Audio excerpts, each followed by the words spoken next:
Hello everybody, let's begin with the easiest painting you could ever make. The first thing you need to know about this is that this is an already wet canvas. It's wet with some medium that I prepared. It's just a mix of a part of linseed oil and 3 parts of turpentine.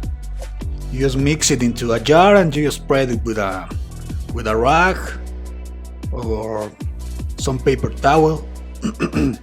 It's pretty easy. The thing is that you don't need that much. It's just to help us to spread the paint easily around the canvas. The first color I'm using here is some cadmium yellow. You can use any kind of medium yellow, but please don't use anything that says lemony. Anything that says lemon is not work for us in these paints. Why? Because it's gonna interfere with our mixing. You can use it, of course, it's not a bad color per se, but you need to know already about color mixing. And I'm assuming that if you're watching this, you don't know how to paint, that you are just a beginning, or you are here to learn. So to make things easier, just use the color I'm using. You can use any yellow that says cadmium, that says dark yellow, that says medium yellow. Those you can use. No ochres and no lemons, please. And at this stage of the painting, you don't need to worry too much about how even it is the paint on the canvas, because we can use that later to add some textures. What are we painting here is a sky, like a sunset. Very, very vibrant sunset, so that's why we need this specific mix of colors. Okay? So let's keep going with the yellow of the canvas. You start to see some cool shapes around here and there, like those white spots are gonna be very helpful later on. But if you don't like them, you can get rid of them. You just have to work a little bit longer with the brush. As you can see, I started about, I don't know, maybe a third, maybe a little bit lower on the canvas, a fourth maybe. Why is that? Because that is gonna give us the sense of the horizon line. Okay. What's happening up here? We're starting to add a little bit of red. What kind of red can we use in this painting? We are using cadmium red, but you can also use any kind of medium red or orange. Okay, we cannot use alizarin crimson, we cannot use carmine, anything that says lake, magenta, we cannot use that here, please. Why? Because again, it's going to interfere with our mixing. We are looking here for a very vibrant mix of colors. That's why we need those. Okay, remember, cadmium red, medium red, orange red, vermilion, you can use those. Okay, well, I'm not naming all this kind of colors because each brand has different name for the colors. Okay, that's the reason. But any medium red, that's what we can use. We cannot use anything that goes into the magentas or pinks. That's basically it. And alizarins and carmines and lakes go in that direction. That's why we need to avoid them for the time being. What we're doing here is shaping kind of closed. Remember that this is a sunset, so we already have our yellowy sky, and we are shaping the clouds very, very easily. You just have to move your brush around, circular motions. You don't worry, since we already have the canvas wet with the medium and with a layer of paint, it's gonna move very easily. And this is the part where if you can make things softer, it's super easy. It's super easy because the paint just move around with a very soft touch of the brush. What kind of brush you should use here? Any kind of brush works here. I'm using a fan brush because it's going to allow me to make those kind of strips of red that you can see on the middle and on the upper left corner. But you can do the same with a flat brush or a chisel brush. If you're skillful enough, you can use a regular brush, a painting brush. Those brushes that you use to paint a house, they work perfectly for this painting. You don't worry about it. You are softening little by little. Sometimes you have to go hard, sometimes you have to go soft. What you need to know is that when you start adding the red, add little by little to your brush, okay? We don't need to have blobs of paint into the canvas, because those can be painful in this kind of painting. You can use them, of course, with other kinds of techniques like painting with palette knife, for instance, but not right now, okay? If you want to copy the painting, that's okay, but you don't have to get it exactly as I'm doing, okay? In fact, I think it's going to be impossible that you get it the exact shapes that I'm doing here. You're gonna have to use your imagination. I think this kind of painting is super good if you want to begin to paint. Why? Because I think if you start with the theory, you're gonna get bored. So you need to get something going, okay? Something that you can say, oh man, I did this, I can do it again, and eventually I can do it better. Look with the shapes of these clouds, how we are leaving those lighter spots around here and there to make that kind of cotton shape that the clouds have.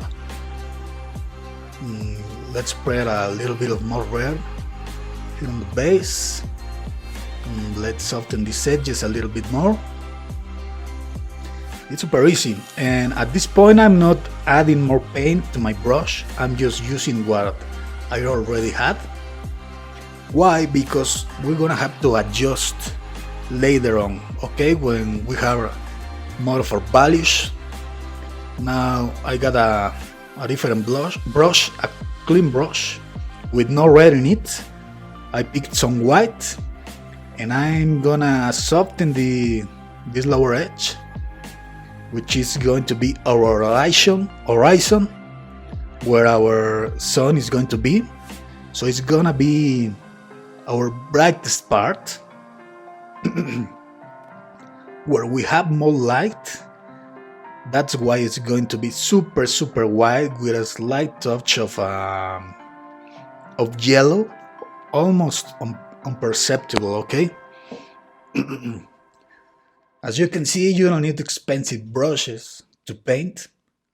This is a super cheap brush. In fact, this is from the hardware store. I don't know if you can see the brand there, but it's called Pre-Tool. I'm sure you know about it. But for this kind of painting, you don't need expensive brushes. In fact, I don't think you need any kind of expensive brushes for oil painting. You can use them, for instance, in watercolor. Those make sense there. Why? We can talk about it later, but for oil painting they are pretty much useless. Now with the same white that I have on the brush, I'm gonna start adding this kind of ice of shine here in the clouds, here and there. It's not on a specific spot. I just allow them to be. This is a pretty much Bob Ross painting, but I made it super easy for you, so you don't have to worry about a lot of layering, which is what can cause much problem with a Bob Ross kind of painting. Believe me, that style is tricky. Even great masters can. I've seen them a lot trying to paint like Bob Ross, and they just can't on their first try. Let's whiten a little bit of the sky here, a little bit of here. As you can see, that white is giving us the sense of more cloud. It's adding depth to the colors that we already have there, and it's complementing the shapes of the clouds. This is almost random, but you need to work with the shapes that you already have there, okay? Almost random, but on the shapes that you already have there. A little bit of white on the base to make it even lighter. And let's move on. By the way, the colors, please, those are super important because we are not explaining color mixing on this video. So the colors are cadmium red or medium cadmium yellow or medium yellow. We are going to use black and we are going to use white, and that's about it, those 4 colors. Why? So it doesn't get very daunting to you. Also, I recommend you that you use a rather small size of canvas, because again, it can be daunting if you get a super big canvas and in the middle you get tired or something and you think you couldn't do it. So that's not the idea. You don't need a canvas, of course. You can use thick paper, mixed media paper, oil paper, all those works, okay? Here we are using the blacks. We're starting to using the black, but very little black on my brush, please. Just grab it with the corner of your brush. The reason, the black is a very invasive color, okay? So it can stain very easily what we already have there. Okay, so with the tip or with the corner of your brush, a little by little, we have to build the shape, the shapes on the clouds. And if you need more black, of course, you pick more, but don't overload your brush. Don't overload your brush, at least with black, okay? Here, as you can see, I'm gonna start to make the corners a little bit darker. That's gonna give us a very pleasant effect to the eye, because it's gonna draw the attention to the center of the canvas. This is a cheap trick, but you probably already know it. Why? Because it's one of the most famous filters out there in Instagram. Okay, what does the Instagram does is it kind of darkens the perimeter of the pictures and draws your eyes to the center. That's what we're doing here, but not exactly like that, okay? What we're going to do is we're going to darken these clouds to make them more dramatic. Why? How do we create this drama? One is with the colors, super light color and super dark colors, okay? We're going to have white, almost pure white, where is our horizon. Then we have a super light color, which is yellow, a kind of a medium tone, which is our red, and then a super strong dark color, which is of course black. Little by little, you're gonna need a little bit of patience. Remember, you can do this with the brush of your preference. You don't need to use this. This is a fan brush, but as you can see, it's not even a good fan brush. It's half of a brush. I have to trim. I had to trim because some paint got dry on the bristles, and they got rough, like stone hard. I had to cut them. So this is half of a fan brush.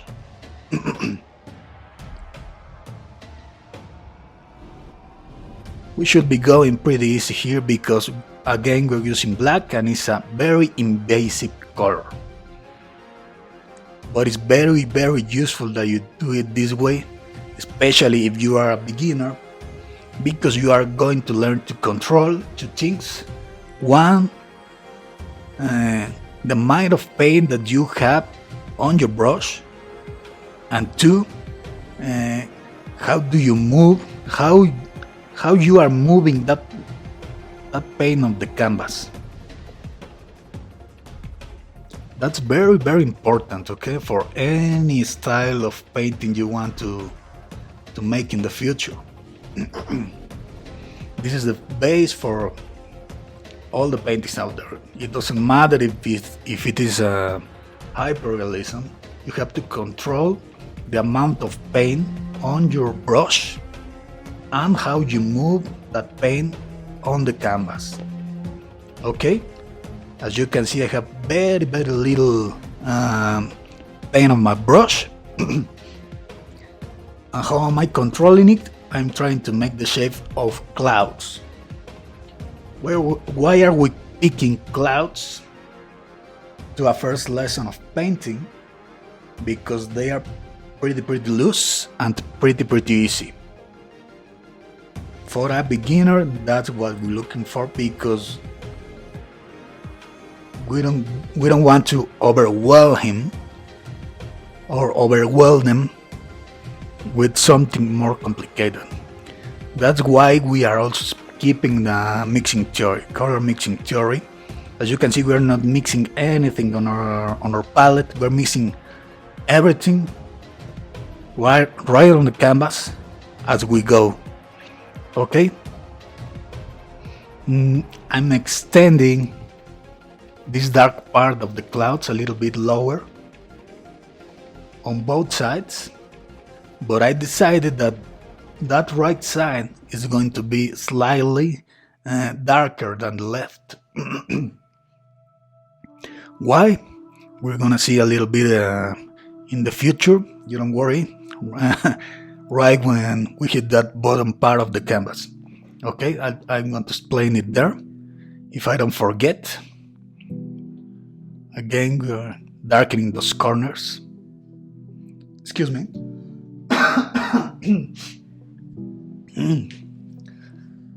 I got a little bit sick with COVID. I'm already fine, but the doctor said that the cough could last about a month. Pretty lucky I didn't have any of the bad symptoms, which is that you can breathe. I didn't have that. Just a lot of fever. Okay, just look here and there how we are shaping over the shapes that we already have. And it's the same brush. I think how many brushes I'm using here? Probably 3. Why am I using 3 brushes? 1, to not waste time washing them, and 2, because I don't want to get my lighter colors dirty with the black, okay? So if I'm putting more yellow or more red, I'm going to do that with a different brush, not with this one. If you don't have that many brushes, you're gonna have to wash them, okay? Right after you finish using your color. Okay,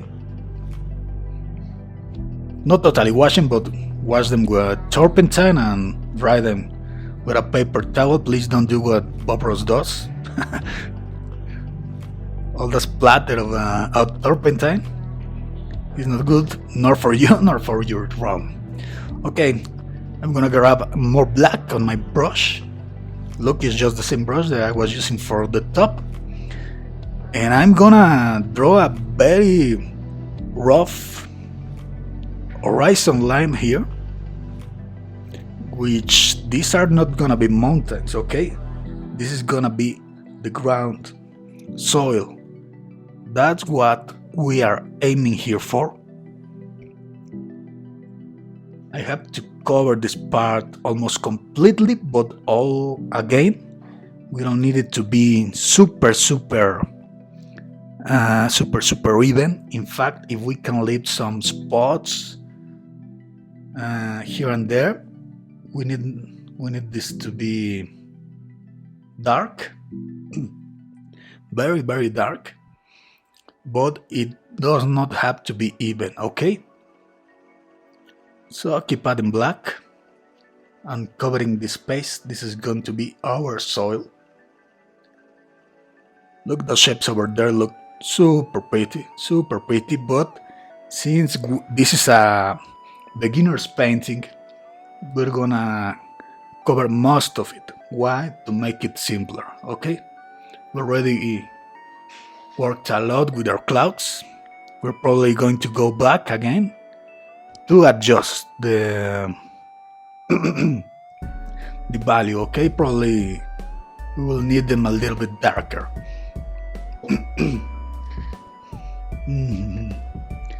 Why am I using black instead of another color? Again, simplicity, please. If you have a teacher or someone that tells you that you don't use black on painting, you send them to me, and we're gonna break all their arguments about using black, okay?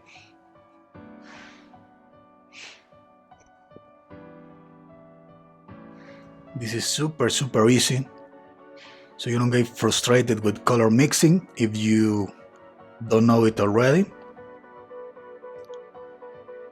And of course, we're going to work this out little by little as we make more paintings, okay? So you don't worry about black right now. Which black is a pretty funny color, okay? It's a pretty funny color that you don't understand unless you use it. You dare to use it because for some reason many people in the academies just drive themselves away from black for a nonsense explanation. That explanation being that pure black doesn't exist in nature. So, if pure black doesn't exist in nature, it means that I am not using pure black. That's right? We're using their same argument to destroy their own argument. Number 2, I use black because I like it, not because it is or it is not in the nature.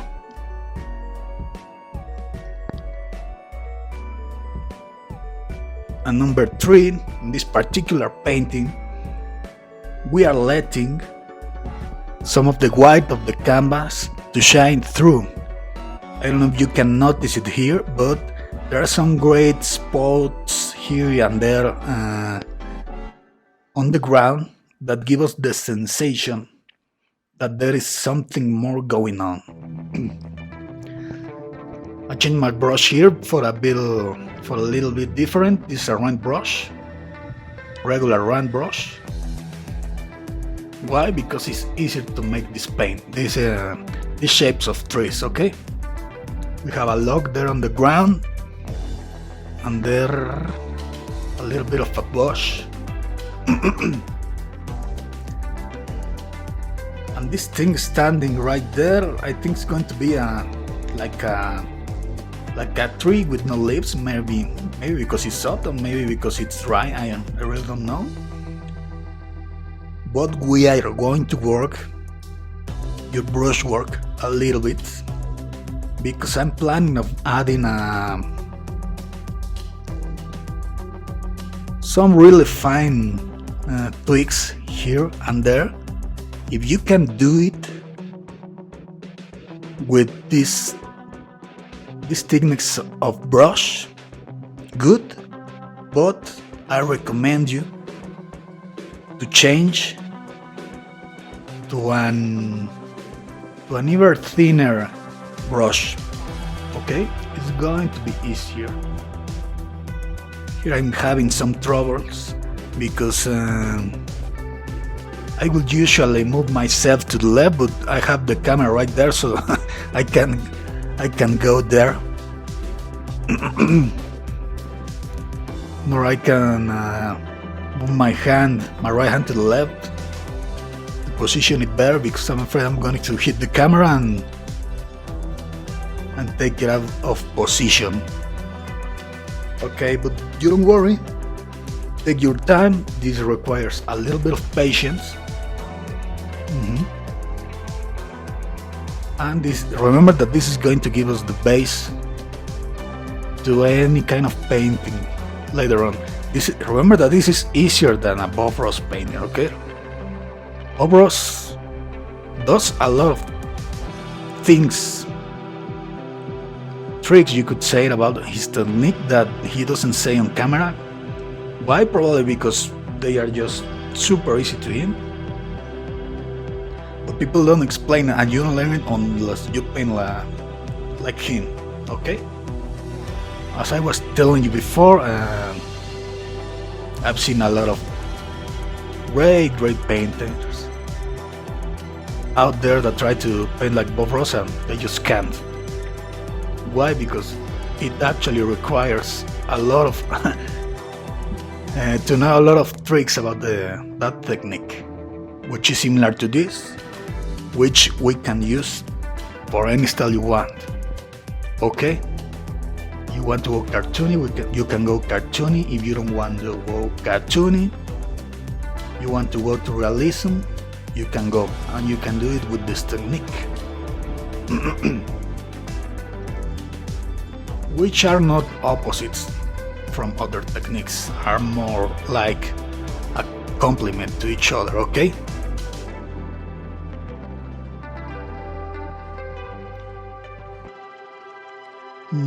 Let's add more detail here on this log to make it look more loggy, you could say. Excuse me.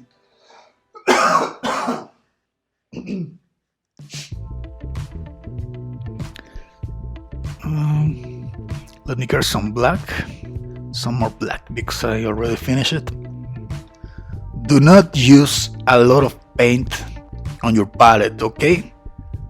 I'm literally using dots, because this is a small canvas, okay? You don't need more than dots. If you finish your dots, add another dot. Many teachers tell you that you shouldn't be afraid, that you just pour a pile of paint on your palette, but you actually don't need them. You don't need those unless you're making a big painting. But a super big painting, I'm talking about, I don't know, 9 feet, 9 feet over a meter.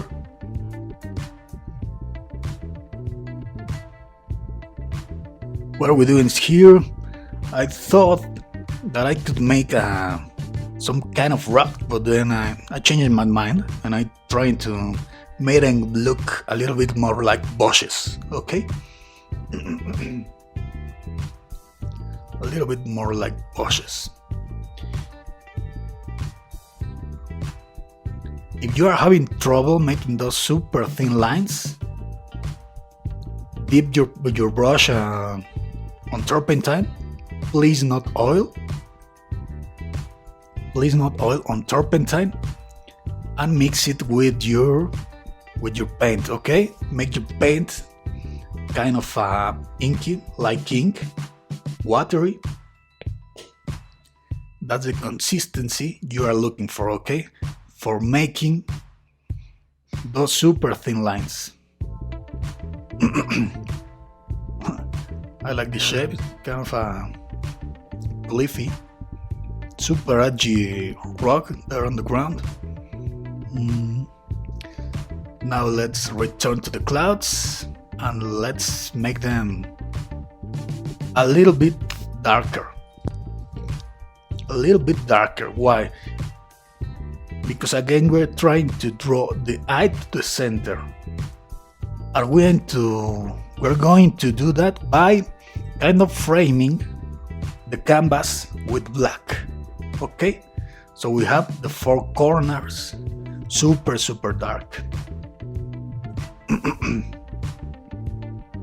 Of course you don't have to do it. If you already like what you have on the canvas, leave it that way, okay? But I like it because it gives us the sense of a super dramatic sky.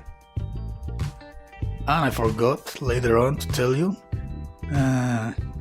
Yeah, I told you about the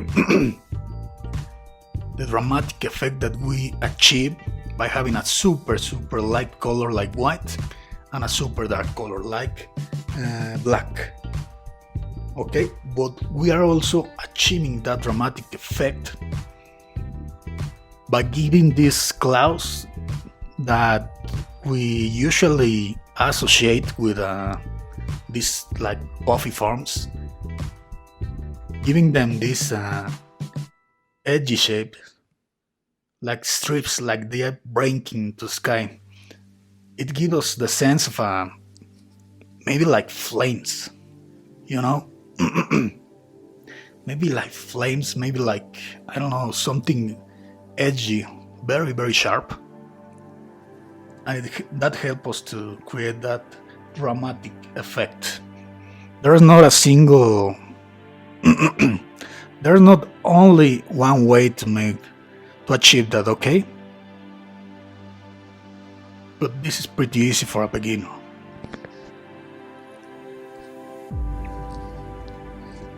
Okay, now that we are here, we can talk about a little bit of depth, perspective if you want. There is a perspective in this painting, but we didn't achieve that with a geometrical perspective, okay? Not what we would use, for instance, on a city, not what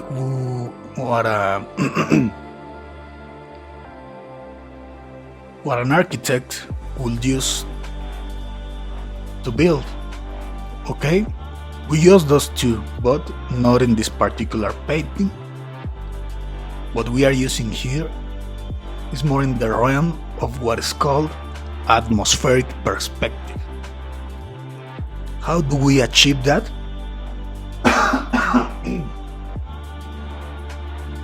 Playing with the intensity of our colors, with their hue, with their vibrancy, okay?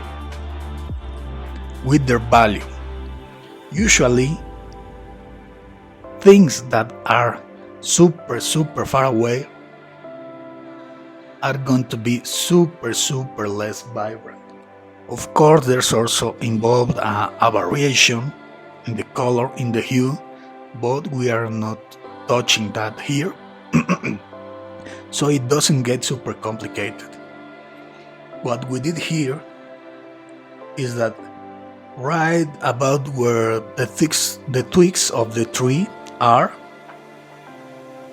imagine that's a stripe of yellow that is super low in value.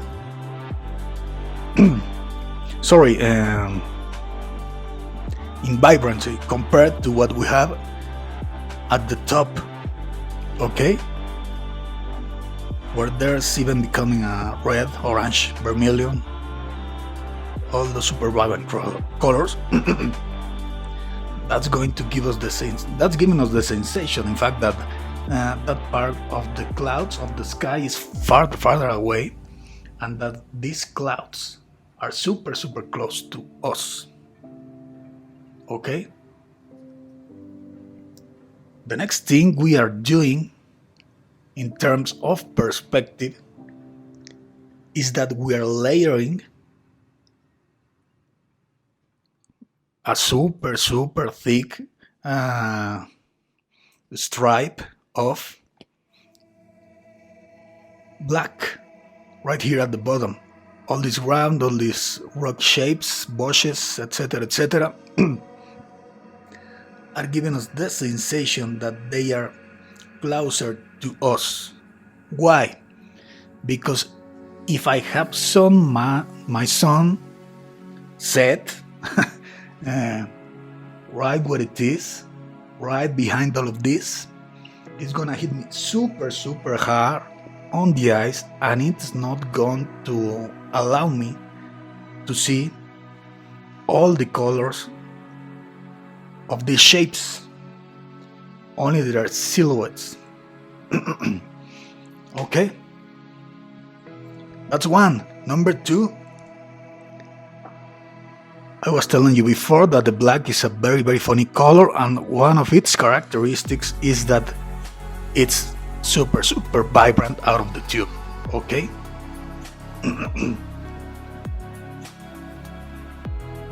super vibrant. In fact, I just told you that you don't understand it unless you use it a lot. For instance, to create depth, imagine that you are drawing a stairway into a basement, but there's no light on the basement, the light is outside. So by logic, as you're painting deeper and deeper into those stairs, you're making all your colors more dark. And you would think that the deepest part of those stairs are going to be pure black, but it's very funny, because if you put pure black or black out of the tube there, what's going to make is that it's going to pop that area back to the front. It's very funny how black works.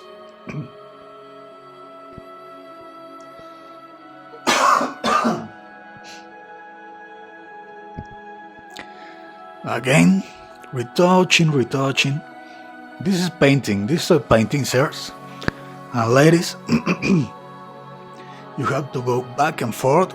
It's not that you finish one part and then you're just finished and go to the other. You have to work one part, then the other, readjust, because those parts work against each other. It doesn't matter if you have seen videos of this hyper realistic portrait artist that it seems that they finish one part of the face, for instance, I don't know, like the cheekbone at the eye. They finish that part and they just move on and never come back. No, they come back multiple times because they have to do adjustments. Okay? It's the same that we are doing here. Because remember, each part of your painting is going to work against or in combination of the other parts of your painting. I was telling you earlier that we want these clouds on the right to be darker than the clouds on the left, because I already kind of figured in my mind that I was going to do a tree there. So it's kind of to balance, because that tree is going to be taller. I think that I'm going to make it taller now that I'm looking at it. So it gives us a sensation of balance on the painting. I'm talking literal balance, like imagine those traditional balance that you put a weight on one side and what you're weighting on the other. That's what we are doing here. Sometimes you're going to want to have your paint charged to one side or to one part, but that it's not happening here.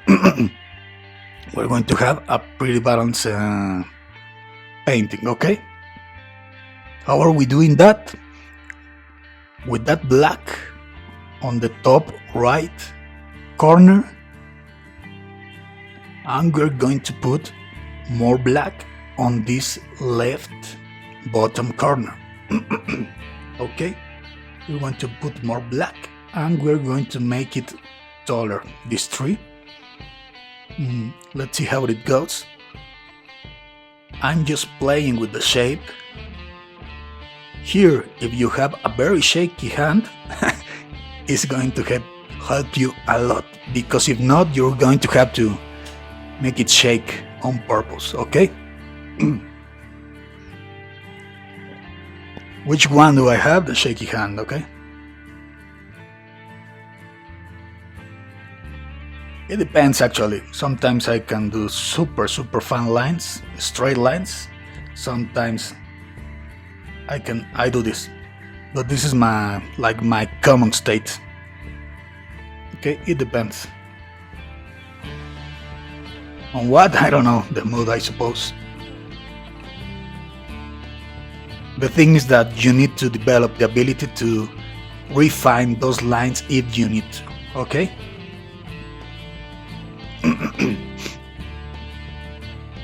You can do the most messy sketches of the world, but you need to have the ability to refine them.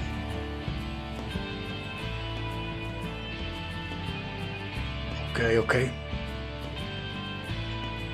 How those trees works? Okay, a very basic tree shape. What's happening is that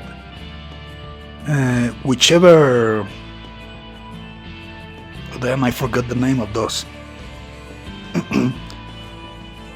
Whichever branch you are painting and whichever the thickness you give it, remember that the base has to be a little bit thicker. The base, that means that part that connects that branch to kind of a main log, okay? It has to be a little bit thicker. That's how it works. That's what we're trying to achieve here.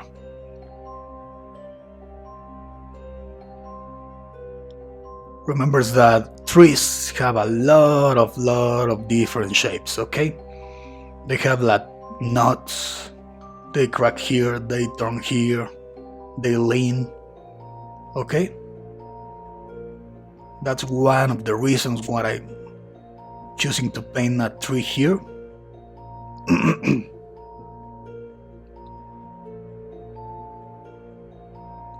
And also because we are doing all these super thin twigs and branches, it's gonna help you to work with your hand. Remember, painting is all about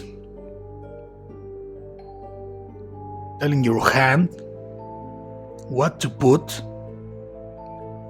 in order for your eyes to believe it, okay? Remember that painting is an illusion. It's a magic trick. You don't need to have reality there. In fact, many times, copying reality as it is does not work on a painting. Okay? Sometimes things in reality, in the real world,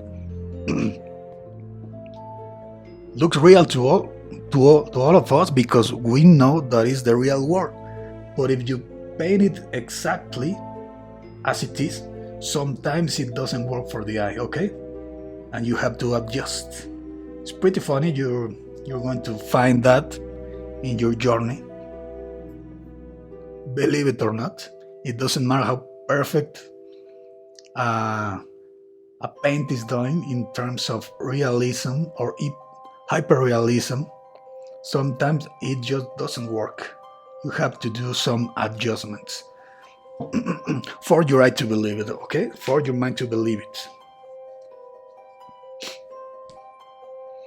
Yeah, that's pretty easy. It's like, for instance, if I tell you a story of a burglar that escaped from the police and he jumped a 4 meters wall. Are you going to believe me? Of course not. Of course not. But we can make that possible on a painting, okay? How? Well, deceiving our minds, our eyes, which is pretty cool.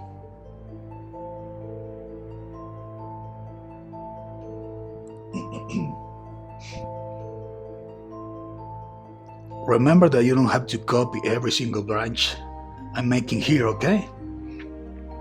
It's just I think this needed a little bit more of work, a little bit more of black on this side to balance with that super cloud that we have over there, okay?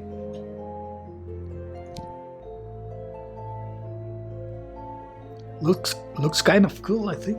I don't know what you think.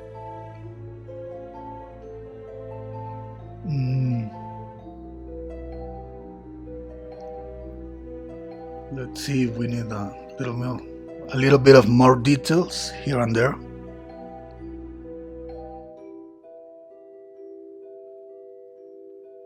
Okay. More branches. We will probably need more things on the ground, I think. It's a little bit flat. A little bit flat for what we have. If you like it like that, and just leave it like that, but I think I'm going to add a little bit of, I don't know, like indications of grass and stuff. That's about it. Don't worry, just relax. If you think you are finished, you are finished. Remember that you are not copying. You are not trying to make it look realistic, hyper-realistic.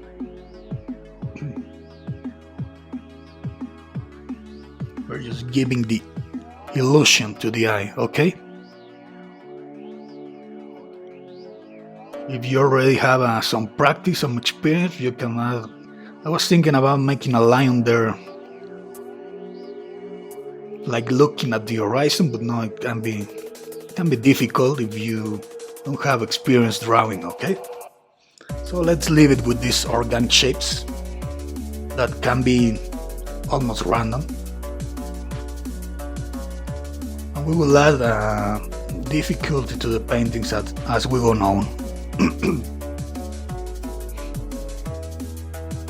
Some stuff here and there.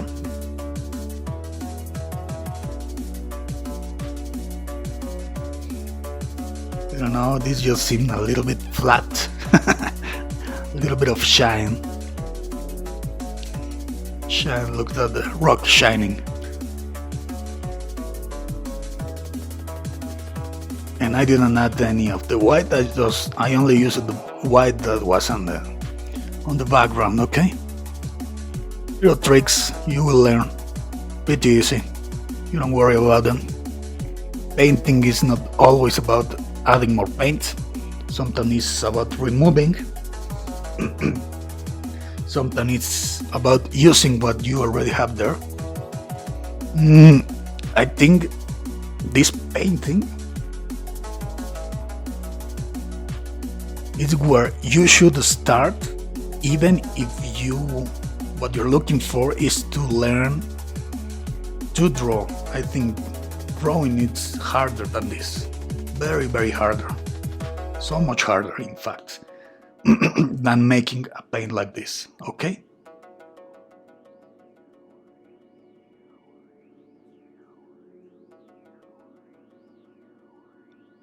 Of course, if the only thing you want to learn is to draw, just go to draw. By the way, you can do this with acrylics, no problem. Watercolor, no. I mean, we can do it, but you have to work it very, very differently. Okay, but acrylics are pretty much the same. You just have to work them faster. And I think we are done here.